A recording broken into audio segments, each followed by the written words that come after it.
Doctor, licenciado, Ay, las titas, me tienen intrigada las titas. repitamos el tema que vamos a hablar, licenciado Jorge Chiesa. Hablaste de las... Mostrá en cámara. Mostramos para evitar problemas de dicción, porque si uno dice las titas del consorcio, y particularmente las titas de la morosa... Llévalo para allá, ahí, acá, ahí viene al centro de la cámara, ahí está.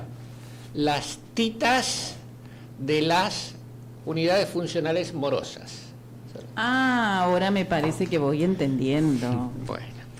Las titas acá, es, para los que no están viendo y están escuchando solamente, es como las boobies, ¿no? Habla acá el licenciado.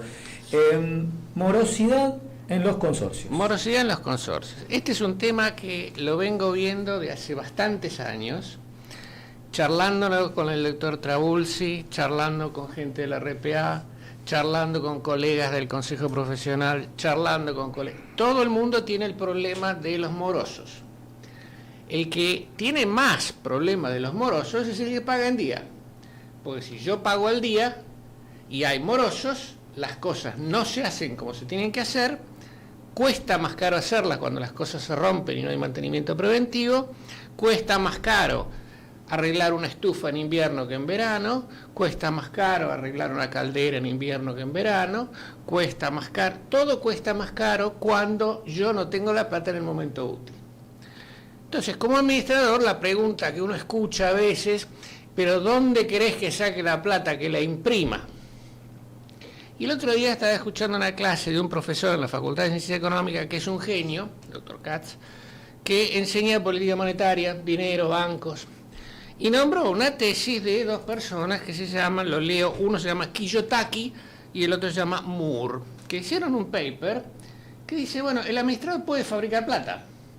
En realidad no puede fabricar plata, pero puede introducir liquidez en el consorcio. Y vamos a explicar el criterio con las dos galletitas, la tita 1 y la tita 2. Todos tenemos una tita 1, la tita 1 nuestra es cuán creíble es que si yo te digo que te voy a pagar, te voy a pagar. Es cuán creíble en general, para cualquier persona, que si yo digo que voy a pagar algo, lo voy a pagar. Es el informe veraz, es el puntaje de crédito, es lo que vos quieras de cuán creíble es que una persona va a pagar. La tita 2 es distinta. La tita 2 es no cuán creíble es que yo voy a querer pagar y poder pagar y te voy a pagar, sino cuán creíble es que me van a poder venir a cobrar o que alguien me va a obligar a pagar. El tita 2 es efectivamente el valor de la persona o el ente que puede hacer el enforcement. La persona que puede decir, esta persona va a pagar porque si no paga nos lo vamos a cobrar. Entonces, ¿qué pasa? Permítanme que explique un tema sin agregar ninguna ley, sin agregar ningún decreto, sin agregar nada. Después vemos acá con el abogado amigo que nos explica cómo esto está todo en las leyes actuales, en el código actual. Si vos quisieras que la persona que le debe plata al consorcio saque un crédito para pagarte, nadie en su vida le va a dar plata, porque ya es deudor, no tiene plata ni para pagar las expensas del consorcio, figúrate si le van a dar un crédito. No va a sacar un crédito hipotecario para pagar 1 o 2 millones o 3 millones que debe de expensa contra una garantía de un departamento que vale no sé cuántas miles de decenas de dólares. ¿Ok? Pero, ¿qué hay mejor que una hipoteca en términos de garantía? En términos de garantía, lo mejor de todo no es tener una hipoteca, porque la hipoteca la tenés que ejecutar, tenés que hacerle juicio y después vas a cobrar. Pero el administrador puede hacer un papelito que se llama documentación de la deuda de expensas. La documentación de la deuda de expensas firmada por el administrador y refrendada por el Consejo de Propietarios es título ejecutivo. ¿Qué pasa? Si vos sos una persona y decís, señor, si usted no paga, tenemos este título ejecutivo y usted va a terminar perdiendo su departamento. Entonces, ¿qué pasa? Cuando vos cambias la lógica de yo te pido por favor que me pagues, mirá, no hay ningún problema, si vos no nos querés pagar, nosotros nos lo vamos a cobrar, porque tenemos la facultad de cobrarlo, lo que estás haciendo es generar un cambio en la actitud de la persona que decide no pagar, porque prefiere pagar la cuenta del supermercado, pues el interés del supermercado es muy caro. Pero el interés del consorcio no es el interés que le paga el consorcio, sino el hecho de que el consorcio puede ejecutar la propiedad. ¿Qué pasa?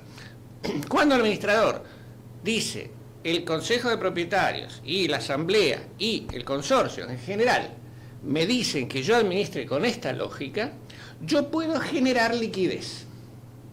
Y acá viene la creación de dinero, la creación de liquidez dentro del consorcio. ¿Qué hace el administrador? El administrador dice, ¿cuánto tenemos de morosos? 20% de morosos. ¿Ok? Entonces, tenemos que gastar este mes, por ejemplo, 1 millón de pesos.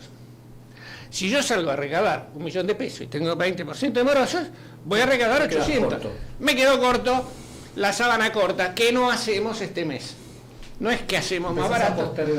Empezás a postergar y empezás a decir, no se hace más preventivo, se hace solo reparación, se hace un gasto operativo, el costo operativo del OPEX mucho más alto y sobre todo estás dando un mal servicio. ¿Qué pasa? Si vos, administrador, podés garantizar que la persona que le debe plata al consorcio va a pagar, tarde o temprano va a pagar, porque la persona no es la persona que debe al consorcio, es la unidad funcional la que debe al consorcio. Hay una cosa que se llama propter rem o algo parecido, que es que la deuda sigue a la propiedad. No es la deuda de la persona que está dentro, no es el inquilino, no es el propietario, es la unidad funcional. ¿Qué pasa? Como esa deuda no es necesariamente líquida, pero es casi líquida, porque se puede liquidar, vos podés generar liquidez en el consorcio diciendo, en lugar de salir a recaudar 1 millón de pesos, vamos a recaudar 1 dividido 1 menos D, que en la práctica significa dividido por 0,80 y voy a salir a recaudar 1.250.000. Vos vas a decir, no, pero pará, yo tengo que pagar lo que no paga el otro. No, todos vamos a tener la parte proporcional de 1.250.000. Los que pagan van a juntar el millón que nos hace falta. Los que no pagan van a deber más de lo que hubieran debido si no hubiéramos recaudado más plata. Correcto. Estamos hasta aquí, contablemente está. Entonces vos salís a recaudar por tu presupuesto, por tu devengado, por lo que pensás que vas a gastar, por lo que necesitas. Recaudás con ese factor y los que no te pagaron están generando deuda en una columna que no es expensas ordinarias, es reserva que vos constituís como consorcio para los gastos que vas a tener que afrontar antes de que los morosos te paguen. Ok, o sea, ese adicional vos está proponiendo que sea como una reserva, no Eso. como los gastos ordinarios. Correcto, y esto es importante por 2 o 3 cosas.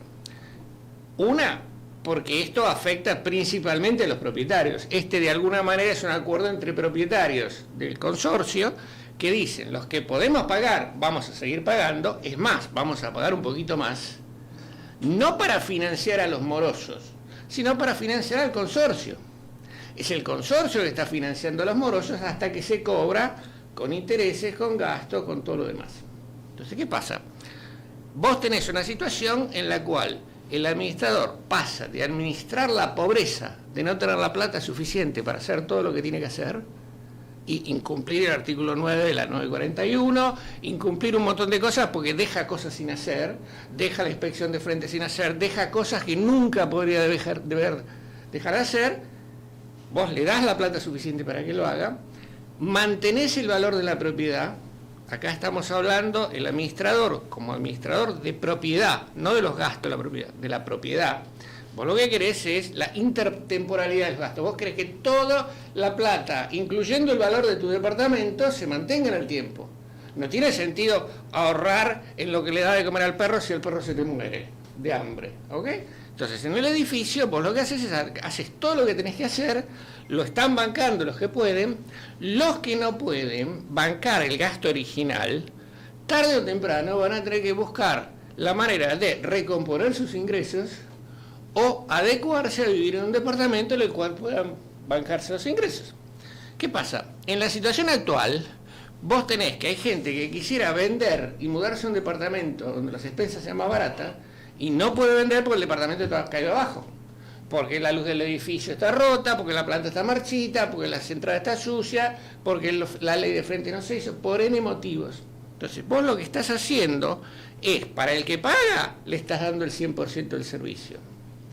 Para el que no paga, le estás permitiendo de motu propio, si quiere vender o si quiere readecuar su posición, pero hacerlo lo que pueda, y la persona que por cualquier motivo decide vender o que vos tenés que ejecutar, en el momento que esa propiedad se vende, el saldo que le queda es muchísimo mejor que si vos dejás que el edificio se venga abajo.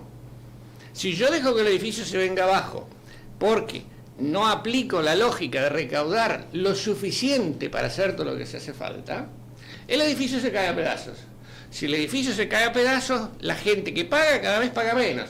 Yo no pago hasta que no le cobren a él. Yo no pago hasta que no le cobren a él. ¿Por qué yo tengo que pagar? ¿Okay? Entonces, vos salís de una espiral viciosa y entras en una espiral virtuosa. Yo pago contento porque las cosas se están arreglando. Yo veo que el edificio se está pintando, que están haciendo las cosas, que están poniendo todo el día.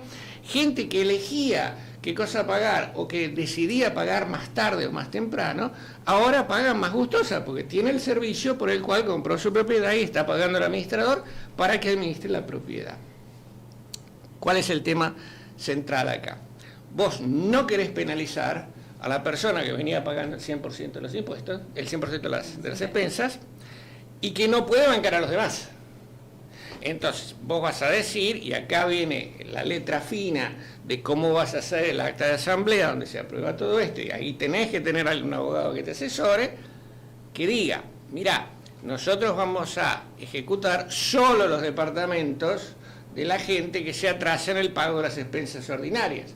Yo no voy a ir a ejecutarle a la señora viejita maestra jubilada que con su jubilación paga el 100% de las expensas tranquilamente, porque no puede financiar a otro.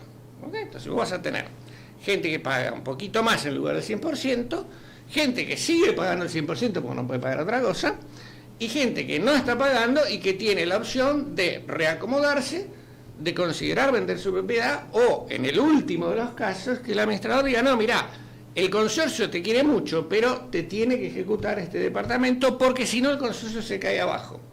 Pero cuando vos te vas con la plata en el bolsillo. ¿Por qué? Porque si vos sos deudor y sos moroso, probablemente tu único activo significativo sea el departamento.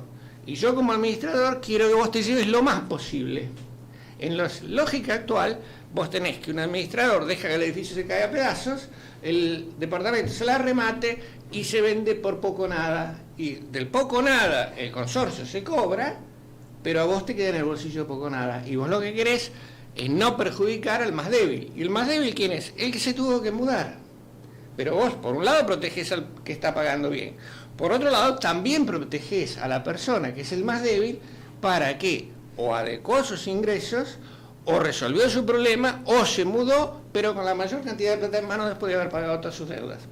¿Cuál es la ventaja acá? Para el consorcio estás invirtiendo al costo que le estás cobrando, le estás ganando, o invirtiendo al costo que le estás cobrando al moroso. Nadie puede conseguir un crédito tan barato, porque el deudor moroso no hubiera conseguido un crédito de ese valor. El que quiere invertir tampoco hubiera podido invertir un rendimiento neto. ¿Qué pasa? Si el edificio está bien mantenido, y estando bien mantenido, mantiene su valor, mantiene su CAPEX, su valor valor patrimonial, vos no perdés desvalorización de tu propiedad. Además de eso, cuando el edificio está bien mantenido y se recupera la plata de los morosos, que tarde o temprano se recupera al 100%, esa plata entra a reducir las expensas futuras. Entonces, el que está pagando un cachito más, en la práctica está pagando un cachito más ahora para pagar un cachito menos después, pero mucho menos después, porque sale mucho más barato mantener el edificio bien que mantenerlo mal. Pero ¿qué diferencia hay en cómo operan los administradores hoy en día? O sea, hoy tienen que recaudar ese adicional para poder pagar. En la práctica están recaudando y en la práctica están mezclando diferir cosas. Okay. Con ir a conversar con el propietario que se atrasa y decir, mirá, te atrasaste 4 meses, dale, pagame 2, no, bueno, y permanentemente lo tenés debajo de los 3 meses que te debe. O sea, acá lo que vos estás... Después me gustaría leer ese paper que nombraste. Sí. Acá lo que estás diciendo es que el administrador no se ocupa de convencer al que paga realmente... para decirle por qué hay que aumentar lo que está pagando, para mantener ese valor.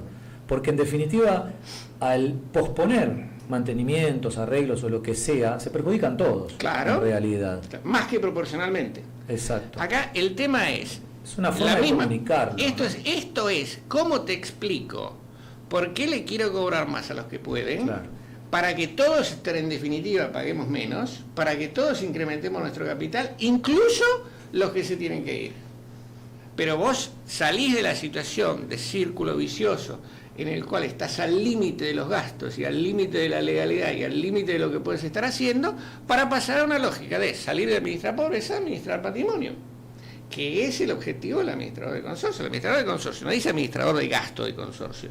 La 941 es la ley de los consorcios y cómo se administran los consorcios, el patrimonio de los consorcios, el activo, el pasivo, el patrimonio neto. ¿Ok? Entonces, esto es un método de comunicar a los consorcios y a las asambleas por qué tiene sentido, en lugar de recaudar 1 millón que hace falta, recaudar 1 millón dividido 1 menos D, dividido 0,8. Ese 0,8 que te genera el 250.000 de más es lo que vos vas a usar para hacer todo lo que tenés que hacer, cuando lo tenés que hacer, manteniendo todo el valor. Y esto obviamente va a dar un montón de discusión y va a dar un montón de polémica. Y una de las primeras cosas que hicimos es agarramos 2 o 3 a inteligencia artificial, le mostramos este paper y le dijimos, pegame con todo lo posible y dame todas las objeciones posibles. Y hasta ahora, de esta conversación, salieron 2 o 3 comentarios, uno de los cuales es: esto tiene que ir como reserva extraordinaria, obviamente, como expensa extraordinaria, obviamente vas a tener que mantener el devengado del percibido, el devengado es lo que vas a salir a cobrar, que no es recuperar las expensas anteriores, vas a rendir por percibido como siempre, pero vas a salir a cobrar por lo que tenés que cobrar, que es una decisión de la asamblea. Cuando vas a cobrar no es ir a recuperar los gastos que hiciste. Ok, mira, mientras vos hablabas, te escuchaba atentamente, me costó un poco entender el modelo, ya lo entendí. Tenemos un paper armado. Es mucha, me gustaría, te comprometo a tal vez dar una charla con este tema, tal vez con Juan podemos trabajar algo para dar una charla en Redconar a los administradores, explicarles bien cuál es la idea, que de todas formas siempre el administrador, varias cosas. Primera objeción, no me la contestes todavía. Yo soy inquilino, ¿por qué voy a estar, mi contrato se termina dentro de 6 meses y me vas a hacer pagar lo que va a venir después? Yo me voy, digo. Ordinarias. Extraordinarias. Al Claro. inquilino en teoría no lo toca. Si el inquilino tiene un acuerdo privado con el que le alquila la casa, que dice que cubre extraordinaria, es un problema de él. Bien, y ahí viene la discusión de qué va ordinario y qué va extraordinario. Esta definitivamente es extraordinaria. Ok, Esta no hay ninguna duda que es extraordinaria. Perfecto. Es extraordinario para constituir un fondo de reserva que financie la morosidad hasta que la morosidad se recupera. ¿Qué pasa? Una de las cosas que es obvia de esto es que vos vas recuperando la morosidad y vas actualizando ese índice para el mes siguiente. No dividís por punto 20, dividís por punto 15, dividís por 1 menos 15. ¿Por qué? Porque bajaste la morosidad, porque el que podía pagar y no quería pagar, pagó, porque se da cuenta que le conviene pagar, y se da cuenta que lo estás usando en un modo constructivo, y se da cuenta que no estás financiando al que no paga, sino que estás financiando al consorcio. Es el consorcio que financia al que no paga, mientras no paga porque tiene garantía real mejor que hipotecaria. Está clarísimo. Yo creo que hay administradores que lo hacen eso. ¿no? Sí, hay muchos administradores que lo hacen. Esto es un método de comunicar distinto, con lógica de política monetaria, como el administrador técnicamente puede injertar liquidez en un consorcio imprimiendo plata virtual, pidiéndole a la gente que financie el consorcio de una manera constructiva. Y no evitando o postergando cosas que hay que hacer. Sí o sí. Exactamente. Que aparte es una responsabilidad del administrador, porque, de vuelta, este edificio que se cayó el mes pasado, que no tocamos todavía el tema, después podemos hacer un refresh de lo que ocurrió. Los vidrios que se cayeron arriba del bar también. El vidrio que se cayó arriba del bar. Okay. Todo eso. Es interesante el punto de vista. ¿Alguien ve algún punto oscuro acá de...? Yo disiento totalmente. Buenísimo. Yo después hago de abogado del diablo, pero primero. ¿Por qué? Primero, porque hay una obligación del propietario viviendo en consorcio que tiene la obligación de contribuir a los gastos ordinarios en tiempo y forma para mantener el estado del edificio. Punto número 1. Por parte del administrador, además de administrar el patrimonio, como digo, tiene la obligación de administrar los ingresos para poder mantener el edificio y todas las partes comunes que tiene que mantener. Y tiene la facultad de que si tiene 2 periodos impagos de cualquier unidad funcional, hay herramientas para llamar a ese propietario, inquilino, que pague expensas ordinarias, en el caso de haber expensas extraordinarias, hacérselo también saber al propietario y que se haga responsable, porque en definitiva el responsable final de la unidad es el propietario. Correcto. Ahora, si tenemos un caso como el que yo conozco y tuve una asamblea asesorando los primeros días de marzo con inquilinos que deben hace 7 años 7 millones de pesos. En total, en un edificio de 94 unidades funcionales se deben 25 millones de pesos y sabemos que los 7 millones que se deben no se van a cobrar porque te la quita intereses y demás, que esto el doctor lo puede explicar bien con furia. Si se recuperan 2 millones es mucho. Pero son 2 años, más de 2 años no puede cobrar. Por eso, prescribe. Por eso, por eso, prescribe. O sea que de los 7 con viento a favor, ponele que se lleguen a cobrar 2. Ahora, se tienen que hacer trabajos de mantenimiento y para eso se incrementa la cuota extraordinaria que, como acá bien expuso el licenciado, implica que cada unidad funcional saque su bolsillo en expensa extraordinaria de 50.000 pesos.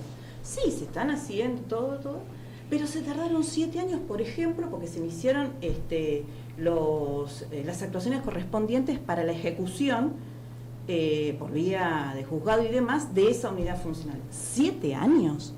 Es un poco bastante. Entonces, ahí hay mala praxis. Por eso. Entonces me parece que los administradores hay más de uno. No pueden esperar. Y esto de que el juego te pago 2, no, pagá las expensas. Te pago 2, te digo, no, pagá las expensas. Sí. Y ¿sabes qué? El resto de los propietarios te dicen, yo no financio nada. ¿Qué no voy a financiar? Y aparte, esos que no pagan, muchos son vivos y no la ponen en el consorcio, pero la ponen en otro lado. Exacto. Entonces, las cosas, hay un reglamento que hay que cumplir, vos lo recibiste cuando te compraste el departamento, sea apenas se inició, sea cuando compraste. Entonces, las cosas hay que cumplir. Y el administrador no puede ser ajeno de cumplir con sus obligaciones, porque eso también, si no, como bien dijiste, es mal praxis del administrador. Un comentario en lo que dijiste, en épocas de la inflación alta, nosotros observábamos que departamentos de alta gama no pagaban las expensas porque la tasa de interés de no pagar era tan baja que ellos lo hacían por 6 meses, manejaban ese dinero y después pagaban con una tasa baja. Eso lo observamos en el edificio también. de Puerto Madrón tenés expensas, o en el Chateau Libertador, de 2-3 millones de pesos, expensa. Imagínate si les conviene o no. Bueno, pero pará, justamente, la diferencia entre el TITA 1, que es lo que yo decido pagar sin que nadie me presione, y el TITA 2, que es lo que el administrador me convence. De definición, no si me conviene pagar o no, tenés la obligación de pagar. Vos tenés la obligación de pagar, pero el hecho es que hasta que no te vienen a cobrar, hay gente que no hace lo que éticamente debería hacer y lo que legalmente debería hacer, sino que hace lo que se puede. Y si se puede conseguir que el administrador no me venga a perseguir, si el administrador no te persigue, hay gente que saca la cuenta y dice, yo pago el día que me persigan. Está mal, pero justamente mi mensaje a los administradores es pasar de ser el malo de la película a ser el bueno de la película. Es comunicacional lo que está comunicacional. Jorge. Yo te digo, es que no, el administrador no tiene esa el administrador visión. No es parte del problema, es parte de la solución. No, pero es que no todos lo tienen, no está mal lo que está proponiendo. O sea, es algo por ahí que muchos ya lo hacen de forma hay obvia, gente que trabaja bien, pero tal vez ni siquiera lo aprovechan en cómo mostrarse, en cómo proponerlo. O sea, una visión profesional, como está trayendo Jorge aquí a la mesa, me parece que es importante capacitarlos a los administradores para que comunicacionalmente ellos le digan a sus administradores, miren, si llega a haber... hoy acá nos están mandando un mensaje también, que no dimos el teléfono para que se contacten, Gaby. Nos mandan un mensaje y nos dicen, en Capital Federal hay una morosidad del 31%, dice, hoy está rondando, yo creo que es menos, no sé si para mí no llega al 30%. Es menos en número de gente, en porcentaje de plata puede llegar a ser, porque el que debe mucho. Ok. Hay un tema sesgado, como ya lo hablábamos, es muy difícil sacar esto, pero bueno, ¿por qué no preguntamos cuál es el motivo por el cual no se pagan las expensas? El motivo por el cual no se pagan las expensas es muy simple, de 2 categorías. Está el que no puede y está el que no quiere. El que no puede, el mejor favor que le podés hacer a largo plazo al que no puede es ayudarlo a que se mude a un lugar donde puede pagar las expensas. Eso es lo más humano y racionalmente posible que vos tenés que hacer con la persona que a largo plazo no puede pagar las expensas del consorcio en el que vive. Sí, yo un montón de cosas, pero los quería dejar hablar primero. Dale. Dale, Juan, te escuchamos. Primero, antes que nada, festejo que se trate del tema, porque claramente que ya hablemos, estemos a favor, en contra, arriba, abajo, derecha, izquierda, es un tema importante en lo que es propiedad horizontal, ¿sí? Conjuntos inmobiliarios también. Un 25, no podemos acuerdo, un 25 o 30% de morosidad es alto, Claro. ya sea en cantidad o en cuantificación de la cantidad que se debe. Hablaste de un montón de temas, no sé de cuál de todos hablar, pero hay un montón de temas a hablar. Hoy las expensas son ordinarias, todas son comunes, ordinarias, excepto las determinadas como extraordinarias por la asamblea. Correcto. O sea, es todo expensa ordinaria. Sí. Hay quienes dicen que se puede llegar a dividir entre habitual y no habitual. Habitual son las de todos los meses, la no habitual es la que no se hace todos los meses, ¿sí? La que se hace una vez al año, o cada 2 años, o cada 5 años. Solamente es extraordinaria aquella que la asamblea la determinó como tal. ¿Cuál es la parte que mucha gente se queja, y con razón muchas veces, de esta especie de trampa? El propietario dice, bueno, yo firmé en el contrato de locación que yo voy a pagar solamente las ordinarias y no las extraordinarias, pero al momento de la asamblea van los propietarios. O sea, yo no tengo chance de hablar, salvo que me den un poder, por supuesto, ¿no? Entonces, ¿y ellos qué van a decidir? ¿Que quien paga la expensa extraordinaria es el mismo propietario? No, van a decir que vaya todo por ordinaria. Entonces los inquilinos terminamos pagando gastos no habituales, o sea, como que antiguamente eran considerados extraordinarios dentro de lo que es ordinario, porque la distinción es entre ordinario y extraordinario. En el contrato de locación vi muy pocos que hagan la distinción entre habituales y no habituales. Sí. Y dicho de paso, desde el decreto 70/2023 del 29 de diciembre de 2023, hay libre contratación, como bien dijiste, Jorge. Claro. Vos podés poner lo que quieras ahora. Pues, Antes, la extraordinaria era del propietario. Sí. Estaba por ley eso. Sí. Hoy podés poner lo que quieras. Puedes poner que las extraordinarias son también del inquilino, en dólares, el plazo que vos quieras. Pero ninguno te la firma. Nadie acepta pagar. Mucha gente no sabe. A ver. No. Bueno, buenísimo. Bienvenido sea. Ojalá se aclare más de que existen expensas ordinarias habituales y no habituales y que el inquilino se compromete solamente a las ordinarias habituales. Que son los gastos de conservación, impuestos, todos los meses, digamos. Es un PowerPoint de 10-15 años. Tenemos un PowerPoint armado que es borrador todavía, pero que está como propuesta para discutir. Yo te la mandé, lo viste y demás. Son 10-15 slides más o menos. La cosa fundamental, y para aclarar el concepto, vos estás recaudando más para constituir un fondo de reserva financiero para financiar. No estamos hablando de las expensas. Vos no estás cobrando de más para hacer expensas, sino que estás cobrando de más para poder recaudar lo que te hace falta. Sí, hay que hacer una para aclaración ahí que se me es había pasado muy antes. importante la aclaración, sí. Sí, la aclaración es, guarda que el fondo de reserva, el administrador lo puede usar con acuerdo del consejo, o idealmente la asamblea, ¿no? Sí. O sea, no es que lo puede disponer Sí, así en la nomás. práctica después. Por eso en la pasa práctica, de Por eso, todo. en el código sí está, ¿eh? Por eso en Si, la hay, práctica. si es que hay consejo de propietarios, tiene que ser con acuerdo del consejo. Sí, Por eso- muchas veces tampoco quieren que exista fondo de reserva, más con los antecedentes económico-financieros de los últimos 20 años del país y con los niveles de inflación que teníamos, porque no te sirve ni para comprar dos El fondo tornillos. de reserva lo que te está cubriendo es exclusivamente la morosidad. Por lo tanto, es un fondo de reserva financiero que te está cubriendo el corto plazo, relativamente corto plazo, entre que la persona entra en moroso y que vos recuperas la morosidad. No está cubriendo ninguna expensa. Vos estás diciendo, yo voy a recaudar 1.000.000, divido por 0.8, recaudo 1.250, ese 1.000.000 lo declaré como expensa, el 2.50 lo declaro como fondo extraordinario. Los que pueden pagan eso. Algunos van a pagar las expensas ordinarias y no van a pagar las extraordinarias esas, porque dicen, yo no puedo contribuir a esto. Perfecto. La cuenta da lo mismo. Cuando se recupera la plata, vos cobraste un interés por esa morosidad, es el mismo interés que le cobraste al que decidió no pagar eso. Está bien, perfecto. Nadie pierde plata y sobre todo vos recaudás lo que te sirve para hacer las cosas cuando las tenés que hacer.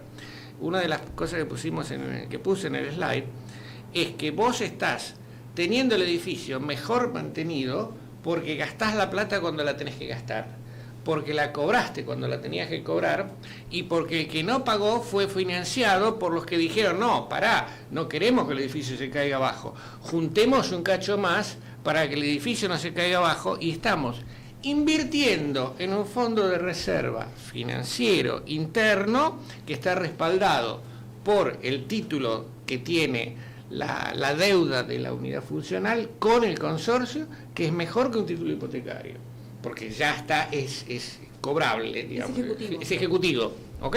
Entonces, el hecho de que sea ejecutivo sin que vos tengas que hacerle un juicio de hipoteca a alguien es una ventaja. No va a ser 7 años, va a ser mucho más corto, y vos vas a tener un edificio bien mantenido, que el que se queda a vivir en el edificio está bien mantenido, que no vas a tener riesgos, que no vas a tener accidentes, que vas a reducir toda la serie de problemas que tenés, y que tu edificio va a valer mucho más, inclusive va a valer mucho más para el que vende y se va.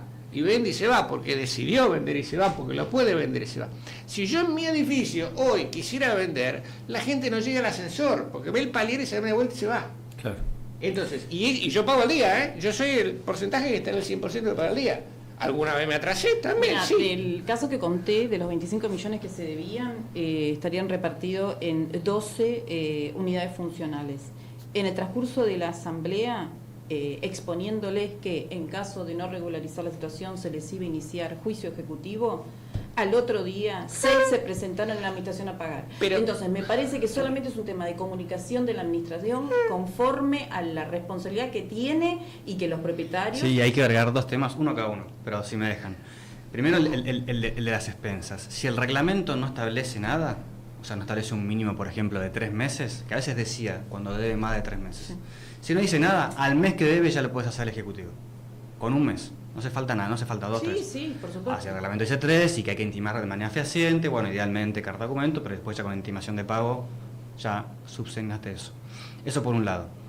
La prescripción es de 2 años, pero si vos la interrumpís antes, bueno, empezás a cobrar. Lo que pasa con los juicios largos es que muchas veces se hacen las ampliaciones, entonces vos empezás a hacer ampliaciones, No, pero lo que pasa es que es un caso complejo porque se trata de una persona que está en calidad de ocupa. La propietaria falleció. Entonces pero es un estudio, me encanta a mí el tema. Sí, pero mira, en la ejecución de expensas siempre los temas más divertidos son los de ocupas, sucesiones ni siquiera iniciadas, sociedades liquidadas, nunca iniciar la liquidación, concursos y quiebras, tenés de todo. O sea, no es la fácil que está ahí el tipo para cobrar. ¿Sabes por qué puse las galletitas? Porque son dulces, son ricas, y vos pasás de ser el malo de la película, que hace el enforcement de la ley, el sheriff que viene a hacer la ley, a la persona que dice, yo soy el Banco Central, casi imito plata, casi agrego liquidez al consorcio. ¿Por qué? Porque vos salís de la lógica de administrar los gastos de un mal consorcio a administrar el patrimonio de un buen consorcio. Es cómo vendés la idea. Esto no es nada más que 2 galletitas que te dicen, vamos a endulzar la manera de comunicar con la gente. Porque si yo te digo que voy a ser el malo y al mes te voy a rematar el departamento, la gente dice, poné la 45 sobre la mesa, así cualquiera cobra. No, lo que queremos es, por las buenas, modificar las conductas de las personas que pueden tener la conducta modificada, porque son fiaca, porque pagan cuando se les recuerda por milésima vez, cuando pagan cuando no tienen otra cosa que pagar. Yo tengo que pagar el gas, Carrefour, y el consorcio cuando me cobra expensas. Me cobra poco de gasto y no me presionan, y cuando viene el administrador y le digo, y vos tenés gente que te está pedaleando 4 o 5 meses y nunca baja el saldo a 0. Y vos no le podés decir, mirá, hagamos una asamblea para pedir que se remate el departamento tal. No, vos tenés que tener un método muy claro diciendo, esta es la tolerancia que te puede dar el consejo, esta es la tolerancia que te puede dar el administrador, esta es la tolerancia que te dio la asamblea, y la señora maestra, si vos querés no ejecutarla, perfecto, es una decisión que va a tomar la asamblea. Pero la regla general es que los que pueden contribuyen a que las cosas se hagan cuando se tienen que hacer. ¿Pero hoy necesitan autorización de la asamblea para ejecutar algo? No, justamente, necesitan autorización para no ejecutar. En teoría, si quieren hacer su trabajo, deberían ejecutar. Claro. El administrador que decís vos está, pero de lejos fuera, primero porque dejó que prescriba, segundo por los 7 años, va a cobrar 2, etcétera, etcétera. Hay miles de cosas que están mal hechas, pero si vos haces un due diligence de ese edificio, probablemente sean muchas cosas mal hechas. Si no se dedica a cobrar, probablemente no sea ese el único problema. probablemente descubra que un día se le cae una terraza, o se le cae un balcón, o se le cae un vidrio. ¿Por qué? Porque si esa es la manera que lo están manejando. Entonces, ¿cuál es el objetivo? El objetivo es comuniquemos de otra manera para hacer los buenos de la película, que inyectamos liquidez dando credibilidad a la cobrabilidad de los morosos, que van a pagar sí o sí al 100%. A mí me gusta la idea de comunicarlo. Yo lo que veo es que muchos administradores se anticipan, incluso recaudan antes para tener ese fondo, ¿no? ¿Sí? Juan, contale un poco a la audiencia, los administradores que nos escuchan ya saben de lo que estamos hablando, pero tal vez el vecino de la ciudad no sabe cómo se puede reclamar una expensa. Nos quedan 5 minutos, en lo que puedas contarle para que el que esté mirando esta tasa alta de deudores que hay, sepa lo que tiene que hacer el administrador. Porque a veces uno, como no sabe, no se mete, pero démosle un poco de información. ¿Cómo es el proceso que hace un administrador que debe, en el caso que el administrador cumpla y haga lo que tiene que hacer, para el reclamo de expensas? El más expeditivo es, si el reglamento no dice un plazo mínimo de deuda, al mes le mandás mediante el sistema o el mail, lo que use cada uno, un aviso y le das X cantidad de tiempo, si X cantidad, 72 horas, por ejemplo, para que no cumpla, y si no cumple, carta documento. La carta documento mucha gente se toma como algo agresivo. La realidad es una nota que con fecha y lugar. Si vos después cumplís, no se va a tener en cuenta. Es muy importante el gasto. Este gasto va por ordinarias, no es un gasto particular. Acá hay un gran problema. Mucha gente lo pone como gasto particular a la unidad funcional. No es un gasto particular, es un gasto, después se determinará y lo determinará un juez, no nosotros ahora. Entonces lo pones como un gasto ordinario el costo del envío de la carta documento. Que la redacción es fácil, entonces no se falta. O sea, va al consorcio al prorrateo, no a la unidad. No a la unidad funcional como un gasto particular. Okay. Grave error que muchas veces se comete. Entonces va como un gasto ordinario, después cuando si el tipo paga, listo, no hay más nada que hacer. Ya envía la carta documento, si ya el segundo mes, vos ya puedes iniciar. No hace falta nada, es un juicio ejecutivo que es abreviado, no hay mucho que demostrar. Y por ser abreviado y no haber mucho que demostrar, porque es un título ejecutivo, o sea, el certificado de deuda que hace el administrador, correcto, que debe este mes y este interés. Para mí el problema está en todo el tema que hablaste varias, es en los intereses. Hoy en día en un juicio ejecutivo no te dan más allá que un interés compensatorio. Hay muchos tipos de intereses. Por 1 o 2 meses no tenés compensatorio problema. Hoy en día es un 36% anual que dividido es 3% mensual. Más o menos lo que está hoy. Te lo cierran ahí. Exacto. Por más que vos le estés cobrando un 10, porque nosotros vemos, hay consorcios que dice 10%, es un poco coercitivo, pero un juez no va a dar eso. Esto en extrajudicial, en judicial no te dan 10 de ninguna manera. Correcto. Como muchísimo podés llegar a hablar algún loco que te dio un 4 mensual, pero como una locura. Ahora, de vuelta, esos son intereses, hay muchos tipos de intereses. Esto sería un interés compensatorio que acompaña la compensación del paso del tiempo, digamos. Sí. Otra cosa, si existiesen en esta consideración los intereses moratorios, que son otro tipo de intereses que entonces ya les ponen algún tipo de adicional, no solamente al paso del tiempo, que causa la inflación, sino también algún tipo de punitorio, ¿entendés? Moratorio, punitorio, hay varios. Entonces ya quien no paga no se va a ver beneficiado tanto por no pagar, por el paso del tiempo. Va a tener que pagar los compensatorios más todo otro tipo de interés que considere el juez. ¿Qué pasa? En el juez ejecutivo, como es tan abreviado, eso tendrás que ir a un ordinario, un cobro de suma de dinero, ahí te lo van a considerar. Pero es mucho más largo, 5 años. Este es de 6 meses a 2 años. Es corto, por eso. ¿Por qué se alargan tanto? Porque si bien son 6 meses a 2 años, yo ya quedé atrasado, porque también me debe los últimos 6 meses. Desde que inicié hasta acá tampoco me pagó. O desde que inicié hasta acá, los 2 años, tengo que volver a indexar una vez más una ampliación por todos los periodos que faltan. Y otra vez una intimación de pago. Bueno, sin a la parte legal, ¿qué hace el administrador? Un mail, llamar, un mail, sistema Redconar, el que utilicen, 72 horas, carta de documento. Entonces, cuando vos te pregunten, che, ¿qué hiciste en la rendición de cuentas? Que es mucho más que un balance. ¿Qué hiciste con los morosos? Y mirá, yo al mes, o al tiempo que iba el reglamento, le mandé la intimación de pago. Una carta de documento. No me contestó, inicio. Acá está el expediente. El expediente te que ponen las expensas, Expediente tal. Sí, en la Ciudad de Buenos Aires es obligatorio. Bien, se nos fue el tiempo. el programa. Muy interesante este debate. Gracias, Jorge, por traer este tema.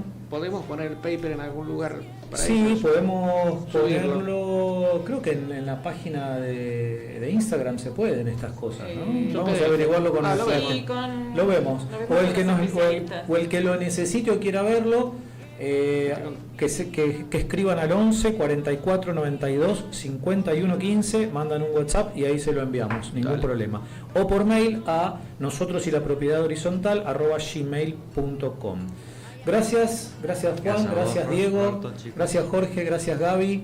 Excelente programa, hay mucho más para debatir de esto, así que bueno, que tengan todos una buena semana.